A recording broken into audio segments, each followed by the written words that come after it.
Roosimise alustamiseks kõigepealt koome ära need silmused, mis on kuni selle roosimotiivi alguseni. Ja siis võtame roosimiseks lõnga. Soovitav on võtta see lõnga jupina, siis ei lähe lõngad omavahel väga keerdu ega sassi. Mõnikord on neid värve ka veel mitu. Ja roosimislõnga nüüd riputame lihtsalt siia taha ja tõstame selle põhilõnga alt töö ette. Ja roosimise puhul ongi siis töövõte selline, et ma koon kogu aeg põhilõngaga ja roosimislõnga ainult tõstan töö ette ja töö taha. Kõigepealt siis koome, nii nagu mustris on, 2 silmust valgega. Need on siis minu esimese roosimismotiivi silmused ja nüüd ma tõstan selle punase lõnga siia töö taha. See on siis see 2 silmuseline väike kriipsuke, mis mul mustris on. Nüüd koome 3 silmust valgega, see on mustris valge osa ja tõstame taas selle roosimislõnga siia ette. Nii jällegi jälgin, et see roosimislõng oleks kindlasti selle valge lõnga all.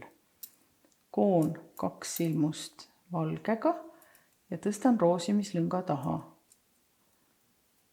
Sellel ringil nüüd rohkem meil seda roosimislõnga vaja ei ole. Kõik ülejäänud silmused koon valgega. Et minu esimese ringi roosimine on sellega tehtud. Edasi võin siis kududa terve ringi valgega, kuni jõuan taas selle sama kohani. Ma olen valgega kudunud selle kohani, kust algab uuesti roosimine. Ja nüüd ma ei saa järjest roosida nii nagu eelmisel real, sest minu roosimislõng on jäänud siia lõppu. Ja kui ma siit teeksin sellise pika lõnga jooksu tagant, siis ei annaks see kude enam venima. Ja selleks oli väga kaval nipp. Ehk siis selle roosimislõngaga, mis mul on siin lõpus, teen ma sellise väikese pauna siia töö ette. Ja nüüd alustan ma roosimist selle pisikese paunaga.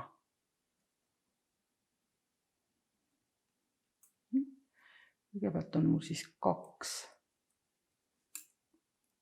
punasega vaja roosida. Nüüd tõstan siis koon 2 valgega ja tõstan selle punase siia taha. Jälle pean ma jälgima, et kogu aeg mu kudumislõng oleks kõrgemal kui roosimislõng. Ehk siis roosimislõng jääb alati kudumislõnga alla. Kui seda ei jälgi, siis jäävad need roosimislõngad siia töö peale viltu. Nüüd on mul 1 valge silmus. Ja nüüd siis jällegi 2 roositud silmust, koon valgega ja tõstan punast lõnga siia ette. Ja edasi on kõik silmused valgega. Nii, kui ma nüüd vaatan, mul on see roositud siin ilusti ära, aga sellest minu tehtud paunast on siin selline imelik aas. Ja selle aasa, kui mul on motiiv lõpuni ära roositud, saan ma siit otsast tõmmates ilusasti sirgu tõmmata. Ma ei tohi seda liiga palju pingutada, sest siis hakkab see siin kiskuma, et parasjagu nii, et need roosimislõngad oleksid siin sellise mõnusa kohevana.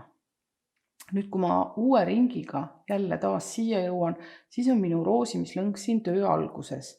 Ja ma saan roosida jälle nii nagu esimesel ringil. Ehk siis esimesel, 3., 5. ringil on minu roosimislõng siin paremal ja ma saan roosida järjest ja 2., 4. ja 6. ringil pean siis tegema sellest roosimislõngast sellise pauna ja selle pärast sirgu tõmbama.